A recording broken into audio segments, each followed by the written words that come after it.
All right, we're watching Erin's freestyle underwater.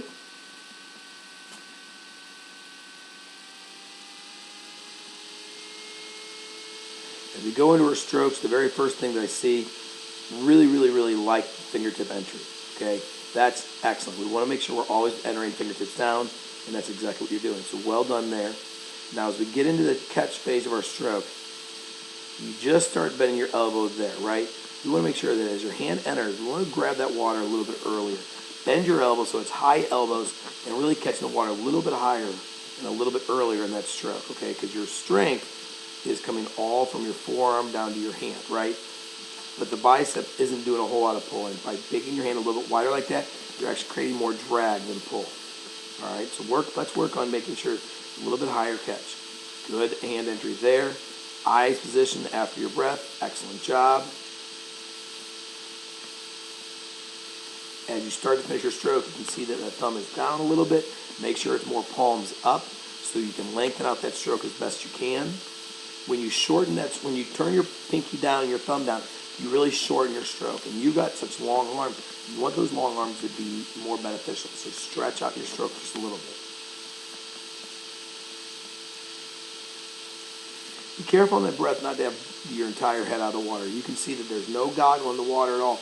And actually, if we rewind a little bit, you kind of see how you lift your head up. Like at this point here, you don't have any part of your head in the water. You kind of lift your head completely above the water, and then you're going to drop it back down. So make sure we're just turning that head. As we go through there, that's where we want the head position more to be. A little bit in the water, a little bit, one goggle in, one goggle out. On your flip turn, you're pretty close to being perfect. Right here is good. Your hands are a little bit wide, okay? But the biggest problem I see is your palms are down, or palms are up. You want those palms down so that you're facing and you're throwing water at your face. Head position there looks good.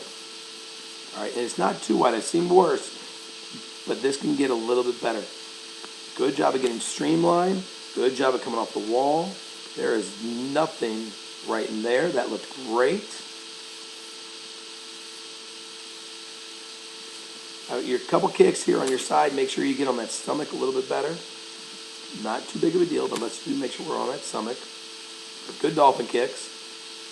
Breakout was a little early. You can see that your hand has already exited the water, and your head is still below the water. In fact, you're probably still a good 3 or 4 inches below the water. So let's make sure we hold that breakout a little bit longer so that when your head is breaking the surface is when that hand should be breaking the surface as well.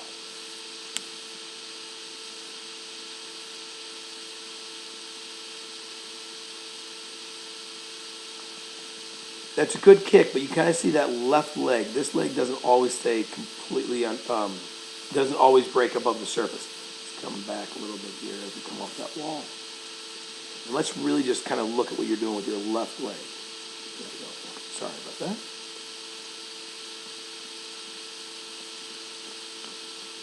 Okay, good kicks. Okay, your left leg is above the water there, but then a couple kicks are below the water. All right, so right there you had one kick and two kicks that were really below the water. Again, we're looking at this leg right here.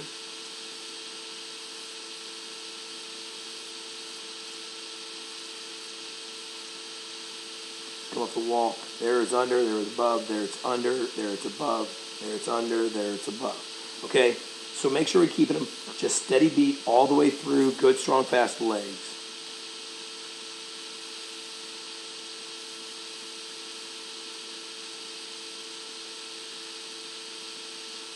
You know, halfway through, once you get into your pull, you really do a great job of catching water. I mean, I like that a lot.